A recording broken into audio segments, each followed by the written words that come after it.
This is a video for the Barney Rubble Syndicate. Well, everyone, I thought I'd put a little video together of Barney training as we prepare for this week's Bromont 3-day event.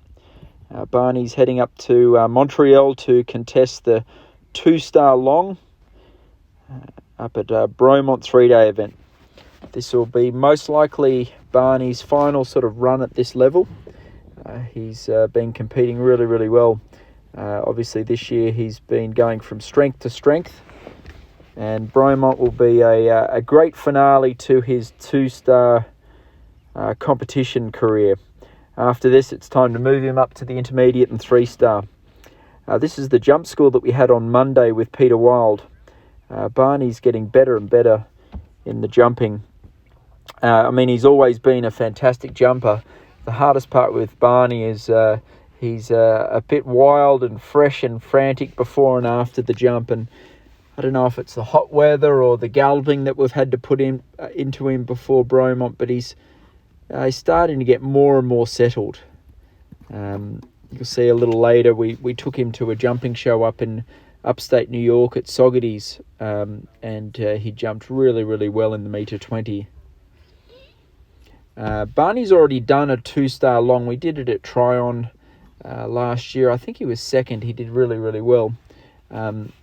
Basically, I just love Bromont. It's always beautiful conditions, great course, and a good education. So there's no real need for Barney to do another 2-star long, except for the fact that I just think it will be a great experience and sort of just consolidate him at this 2-star prelim level. We had Bettina Hoy at our farm last week, and Barney got a couple of good sessions in with Bettina. Our biggest thing is we worked on the first day of just getting him round and soft and trying to get him to stretch his neck down a bit, and then on the second day we concentrated a little bit on the 2-star long test, which Barney finds quite easy.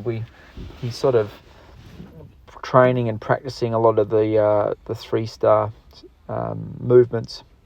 So I took a bunch of horses up to Saugerties, and I decided to give Peter some of the better jumpers and the more difficult horses, and Peter did a fantastic job on Barney.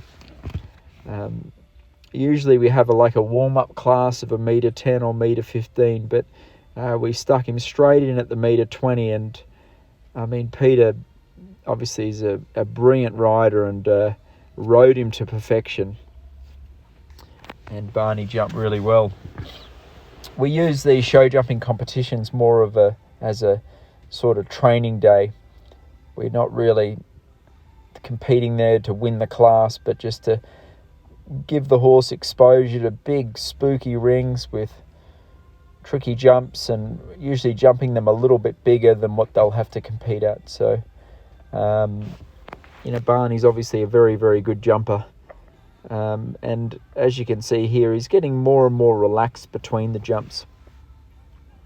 Going back to Bromont this week, I really think Barney should be right in there in the top placings, or he should win it. I think he's an experienced 2-star horse now, and obviously he's got tons of quality. So we'll be going for it. This is Peter in the jump-off round, and we decided to just jump Barney slowly around the jump-off round. I think going fast and flat out in the jump-off wouldn't have helped my causes at Bromont. It would have probably lit him up, and he'd make him a little bit too fresh and excited. Anyway, guys, Barney's in excellent condition. He's in great health. I think after Bromont we'll give him 2 or 3 weeks vacation, just because he's been running hard all season, and in the middle of summer and the ground gets hard. I think Barney deserves a bit of a rest, but I think we're in with a good shot, and I'll keep you all posted of our progress up here in Canada.